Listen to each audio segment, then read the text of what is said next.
반갑습니다. 오늘 말씀의 제목은 하나님께 칭찬받는 욥입니다. 거기 카톡에다가 사진 하나 올려놨죠? 봤습니까? 네, 무슨 사진입니까? 예, 아이고 모범생입니다. 대답을 잘하신 눈의 결정체죠. 그 전자현미경으로 봤을 때 그 눈의 결정체를 보니까 참 하나님의 창조의 비밀이 그 안에 숨어 있구나, 그런 것을 참 느끼지 않습니까? 그런데 그 진화론을 주장하는 사람들이 참 자신들의 그 진화론이 잘못됐다는 것을 알고 있죠. 알고 있으면서도 창조론에 대항할 수 있는 다른 대안이 없기 때문에 계속 진화론으로 이렇게 밀고 나가고 있죠.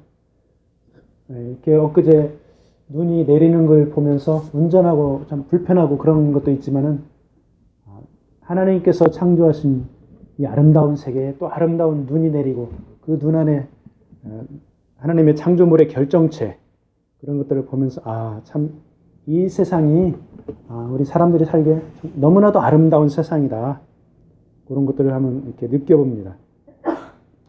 오늘 우리가 이제 욥에 대해서 나눌 것인데, 이 욥이 창조주 하나님을 그대로 믿고 따랐던 그 하나님의 사람이죠. 욥이 어떤 시대의 사람입니까? 성경학자들은 이 욥이 그 이제 족장 시대에 살았던 사람이다. 그런데 유대 땅에 살았던 사람은 아니고 아마도 에돔 지역에 살지 않았을까, 터키 지역에 살지 않았을까, 이렇게 추측을 하는데, 어쨌든 간에 유대 지역에 사는 사람은 아니다, 이렇게 보고 있습니다. 1절에 나오는 그 우스 땅이라고 있죠. 우스 지역을 에돔 지역으로 이렇게 보는 학자들이 많이 있습니다. 자, 오늘 그 하나님께 칭찬받은 그 욥에 대해서 나누는데, 네 가지로, 크게 네 가지로 나누는데, 첫 번째가 이제 하나님께 칭찬을 받은 욥입니다. 1절하고 8절에 보면은 욥에 대한 그런 칭찬이 나오는데, 욥은 어떤 사람입니까? 온전하고 정직한 사람, 그 다음에 하나님을 경유하고 악에서 떠난 사람, 이렇게 1절하고 8절에서 칭찬을 하고 있죠. 자, 한글 성경에 온전하다, 순전하다 이렇게 표현되어 있죠. 히브리 말로 탐이라고 합니다. 탐. 자, 이 말은 흠없고 책망할 것이 없는 인격을 가진 사람이라 이야기입니다. 자, 흠없고 책망할 것이 없는 인격을 가진 사람이 창세기에도 나오죠. 창세기 6장 9절에 보면은 노아는 의인이요 당세 완전한 자라고 이렇게 표현을 하고 있죠. 그 다음에 신약 성경에도 나옵니다. 흠이 없는 사람. 혹시 기억이 납니까? 디모데전서 3장 1절로부터 7절에 쭉 보면은 감독의 자격, 오늘날로 말하면은 목회자의 자격이 나오죠. 거기 보면은 감독은 책망할 것이 없는 자, 이렇게 2절에 나와 있습니다. 그래서 이 같은 맥락으로 보면은 하나님께서 의롭다고 인정한 사람이 세 사람이 있습니다. 성경에. 누구입니까? 하나님께서 의롭다고 인정한 사람. 욥, 노아, 다니엘. 에스겔서 14장 20절 말씀 보면은, 비록 노아, 다니엘, 욥이 거기 있을지라도 나의 삶을 두고 맹세하노니 그들도 자녀는 건지지 못하고 자기의 공의로 자기의 생명만 건지니라. 주 여호와의 말씀이니라. 하나님께서 에스겔 선지자한테 하신 말씀입니다. 자, 이스라엘 나라가, 예루살렘이 죄를 많이 짓고 패역하니까 예루살렘의 심판의 말씀을 에스겔 선지자한테 주었습니다. 그 심판의 말씀이 에스겔서 14장 보면 쭉 나오는데, 하나님께서 이 의로운 사람 노아, 다니엘, 욥, 이 세 명은 내가 구원해 주겠다. 그런데 이 세 명은 그들이 의로워서 구원해 준데, 이 세 명의 자식들까지도, 그리고 예루살렘에 있는 모든 사람들도 심판하겠다 하는 그런 아주 무시무시한 그 심판의 말씀이 4번이나 에스겔서 14장 말씀에 나옵니다. 그 예루살렘을 심판한다는 이 심판 예고는 인과응보적인 그런 성격의 심판입니다. 자, 인과응보. 오랜만에 듣는 이야기죠. 죄를 지었으니까 벌을 받는다. 이게 바로 인과응보입니다. 하나님께 죄를 지었으니까 예루살렘을 심판한다. 그 말이죠. 그런데 그러한 심판 가운데서도 이 다니엘과 노아와 욥은 건져내서 구원하겠다. 그러니까 얼마나 이들이 그때 당시에 의로웠는지 미루어 짐작을 할 수가 있죠. 자, 노아는 얼마나 의로웠습니까? 노아는 그때 당시에 미친 사람이다. 미치광이라고 이렇게 손가락질을 받으면서도 하나님께 순종하면서 방주를 만들었죠. 그래서 그 방주를 통해서 하나님의 구원의 역사가 일어났죠. 다니엘은 어떤 사람입니까? 다니엘은 목숨을 걸고 금신상에 절하지 않았습니다. 목숨을 걸고 자신의 신앙을 지켰죠.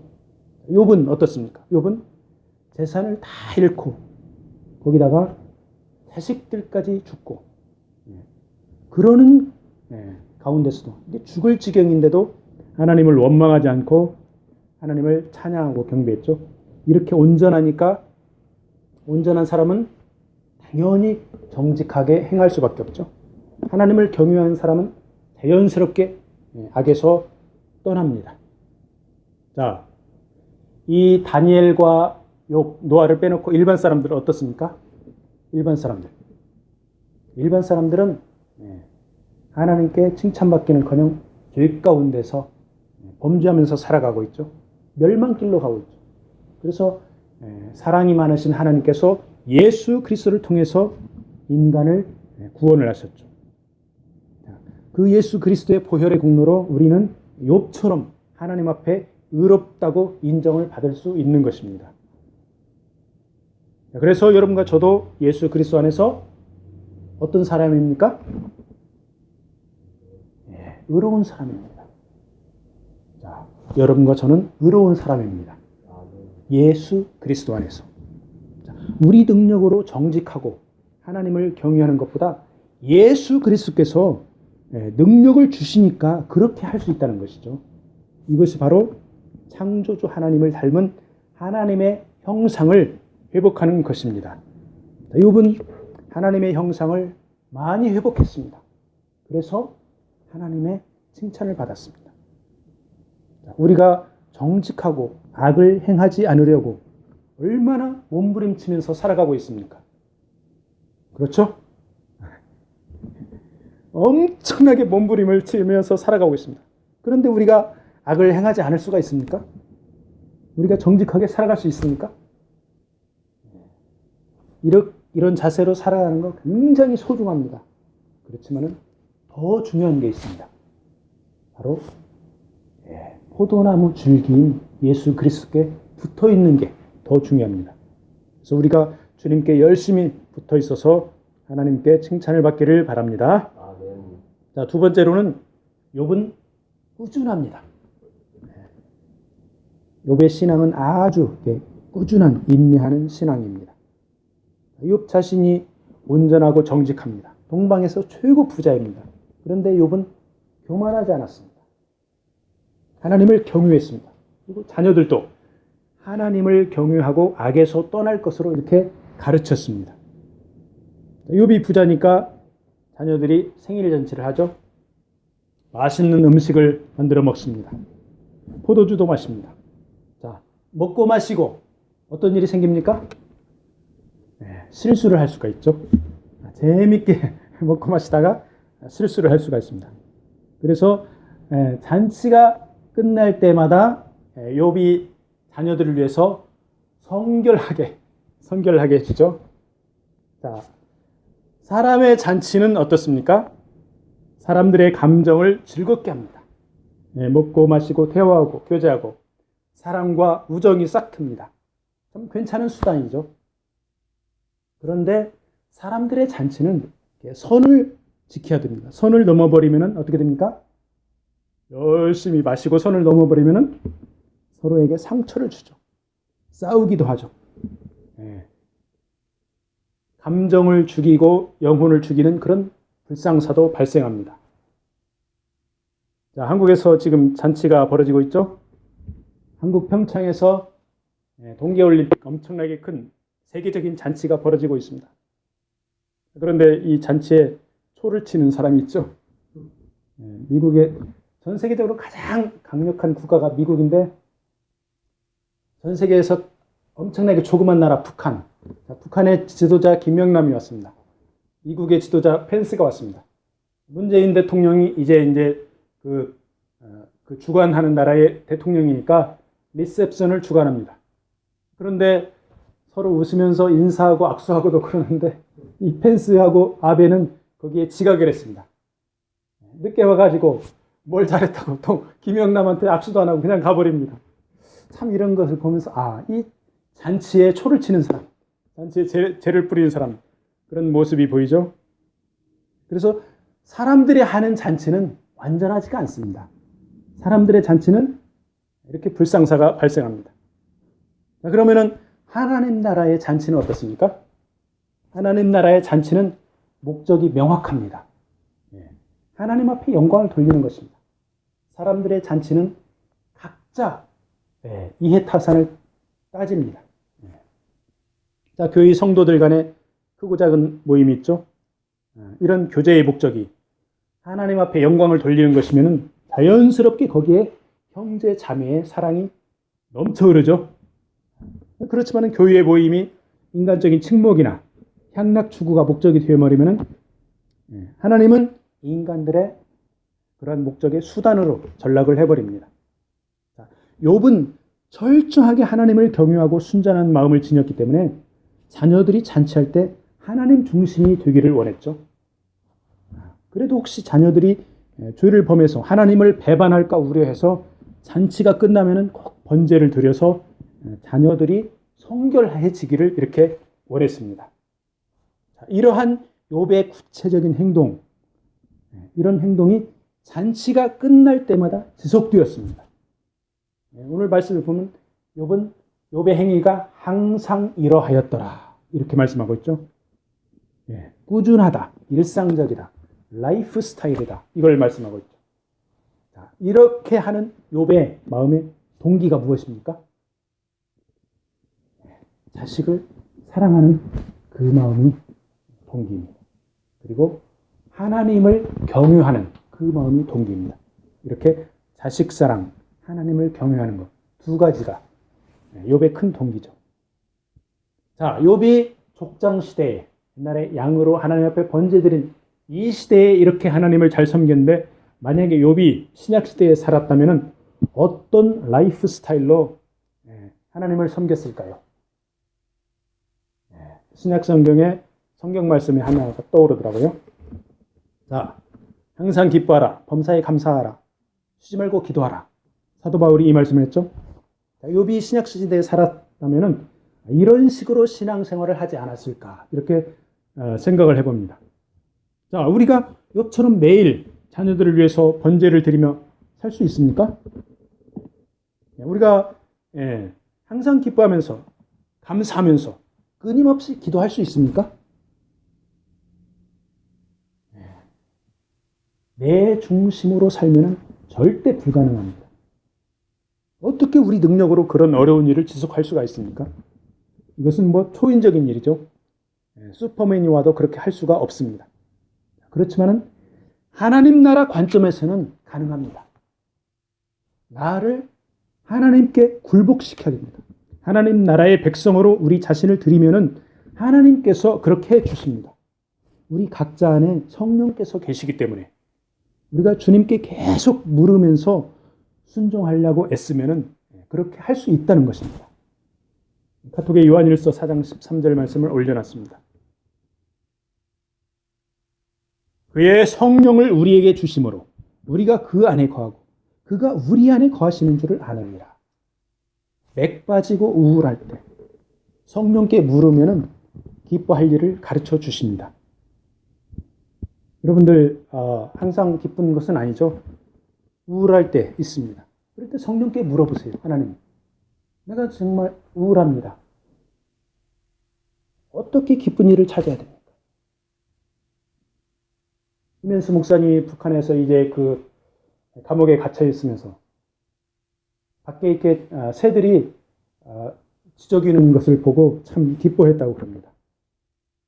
감옥에 갇혀 있으면서도 성령께 하나님, 내가 기뻐할 일이 무엇입니까? 하면 기뻐할 걸 가르쳐 주십니다.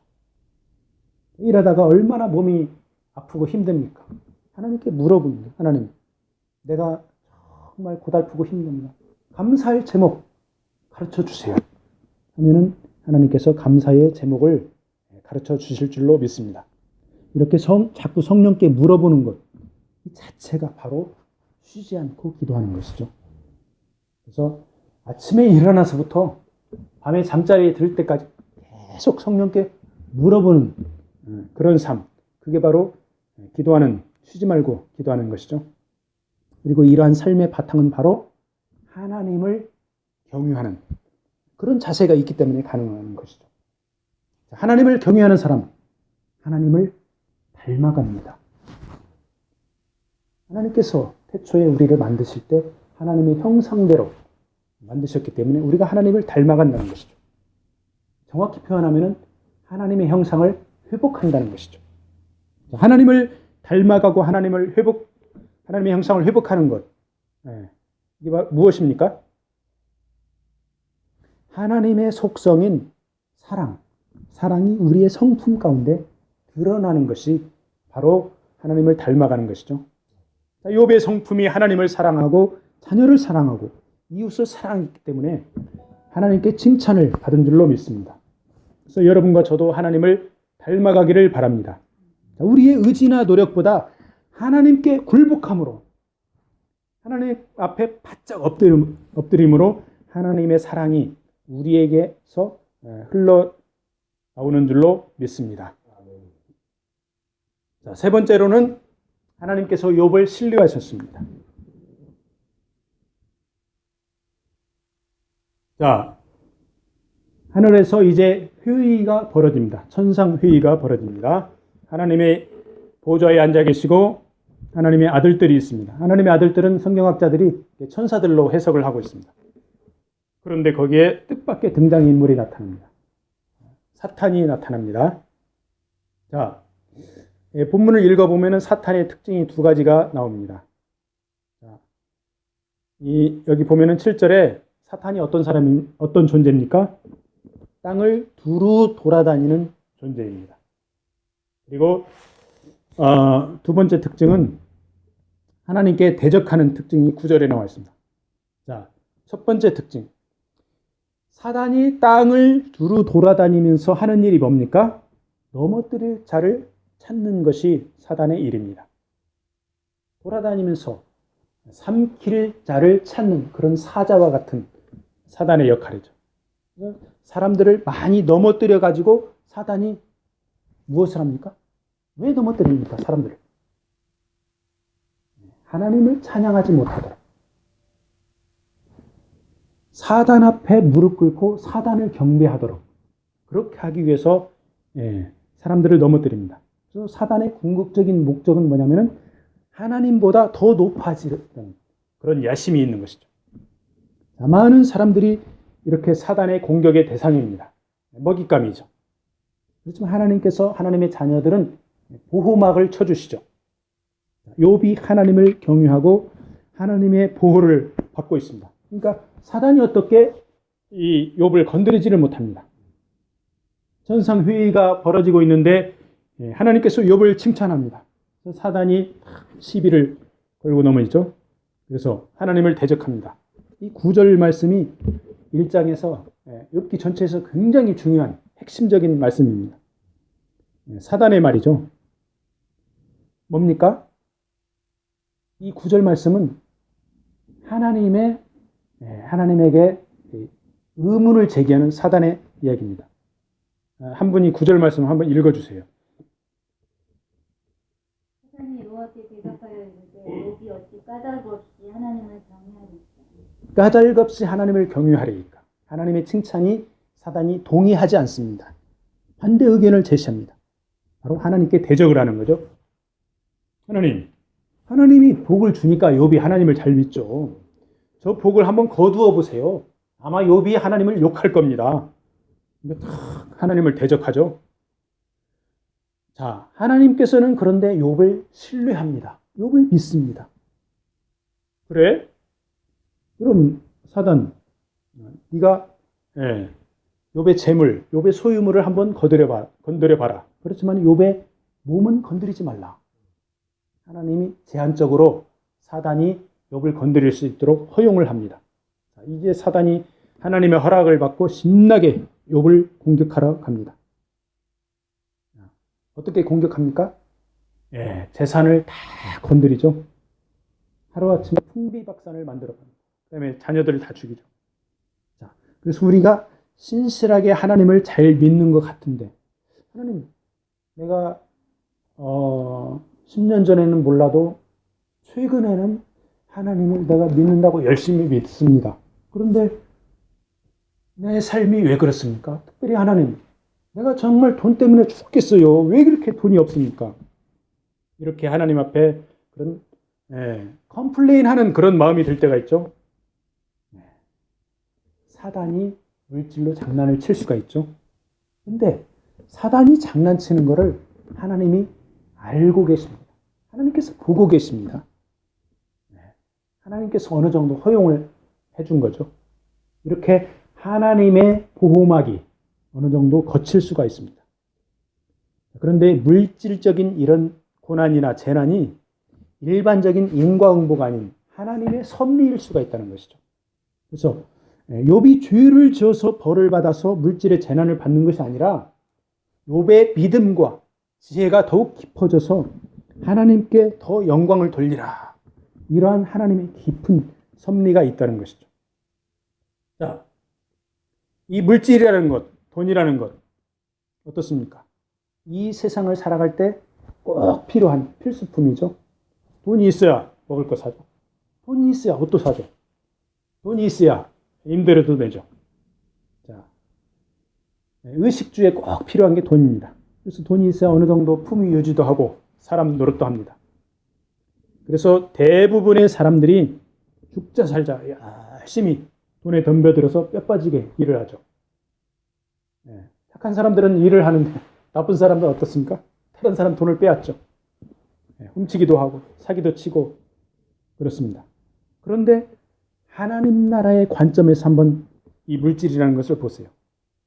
이 세상 나그네 인생길을 살아가는데 잠시 필요한 것입니다.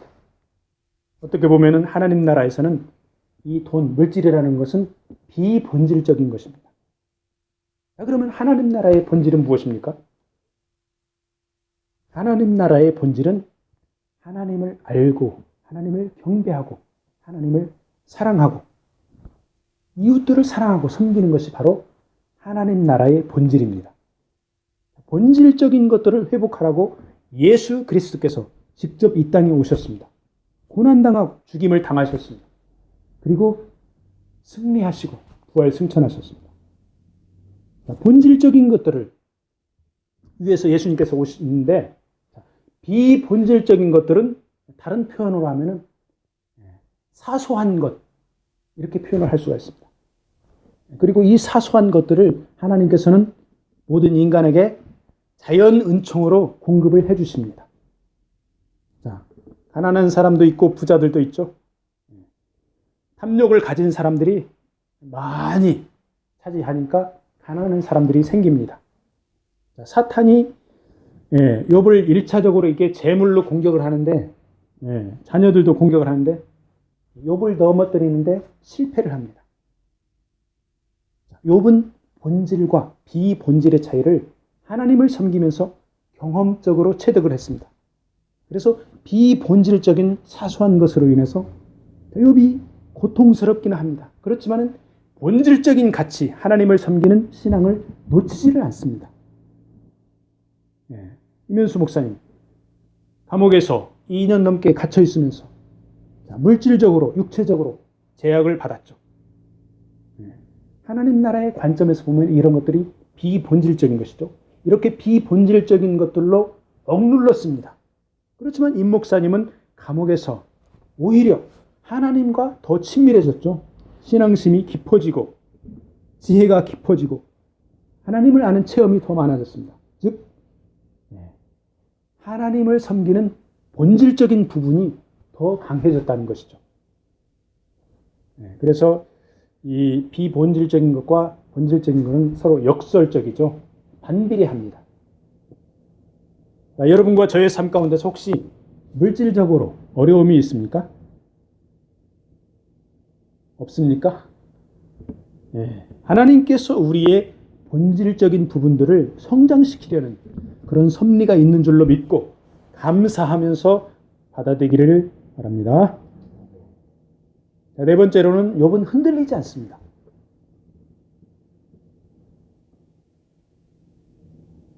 자, 욥의 가족을 강타한 재난이 네 가지죠. 자, 두 가지는 인재고 두 가지는 자연재해입니다.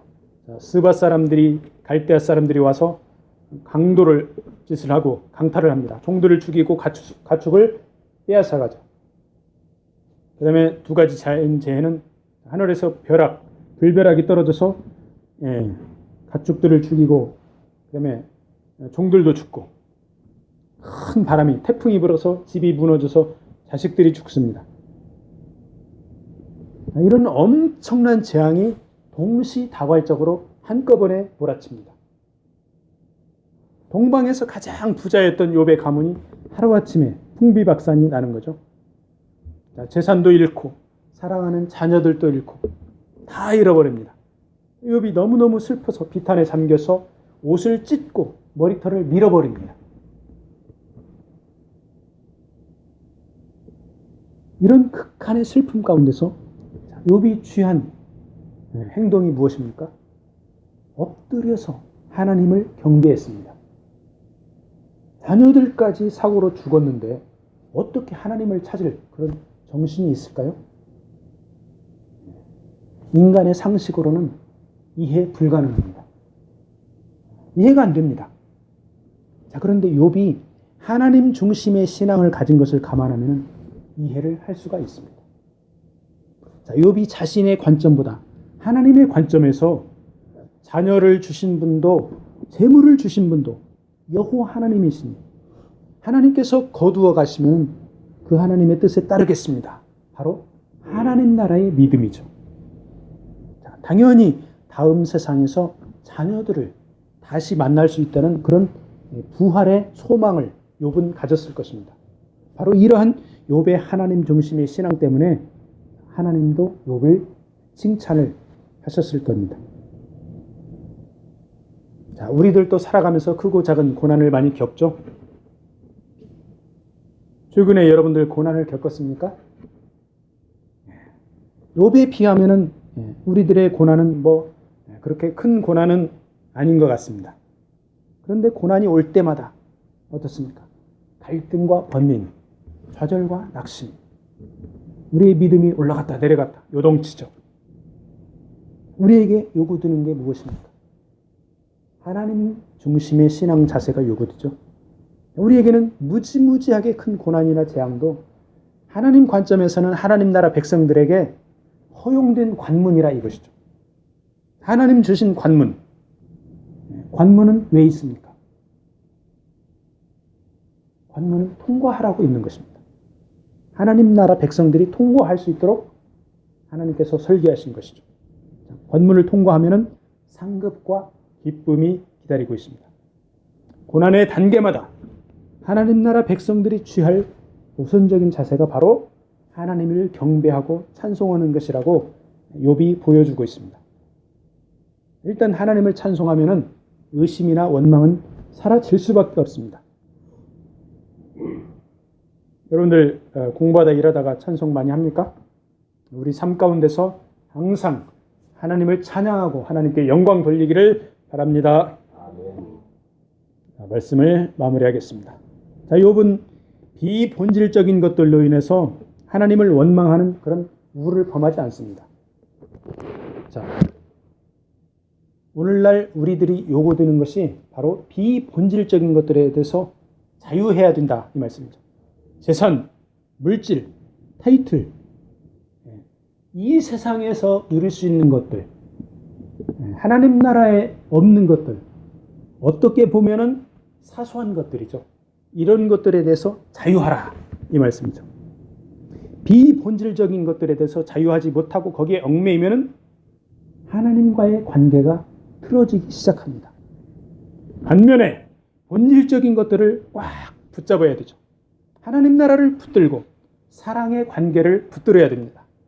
욥이 극한 상황에서도 하나님을 경배하고 찬송할 수 있었던 것은 바로 본질적인 것들을 우선적으로 꼭 붙들었기 때문입니다. 오늘날 교회들이 본질적인 것에 하나로 뭉치고 비본질적인 것들을, 사소한 것들을 그런 데에서 자유해야 됩니다. 전통과 종교 형식, 이런 비본질적인 것들 비교적 넓게 포용을 해 주어야 됩니다. 그렇지만은 하나님 나라를 추구하고 사랑하는 이런 본질적인 것에 대해서는 교회들이 하나가 되어야 됩니다. 비본질을 추구하는 교회들은 어떻습니까? 싸우고 분열합니다. 요즘에 토론토에서도 싸우고 분열하는 그런 교회가 있죠. 본질을 추구하는 교회들은 그리스도의 향기를 바라면서 하나님 나라를 이루어갑니다. 하나님께 칭찬받은 욥의 의로움을 우리는 따를 길이 없습니다. 그럼에도 하나님께서는 우리를 의롭다고 하시죠. 바로 그리스도의 의를 우리가 덧입었기 때문입니다. 우리는 지속적으로 예수 그리스도를 닮아가야 됩니다. 우리 삶의 모든 방면에서 예수 그리스도의 사랑을 실천하는 것이 바로 예수 그리스도의 성품을 참여하는 것입니다. 그리스도의 사랑을 담는 것이 바로 하나님께 영광을 돌리는 것입니다. 이번 한 주간도 하나님 나라의 관점에서 고난을 극복하고 그리스도의 사랑을 실천하기를 축복합니다. 아멘.